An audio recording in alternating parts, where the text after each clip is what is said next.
black-legged poison dart frog. Let's go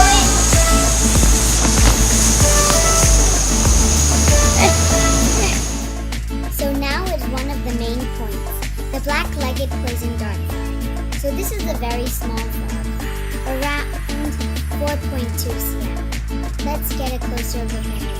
It's right here. It's really huge. Oh. Whoa, that's super cool.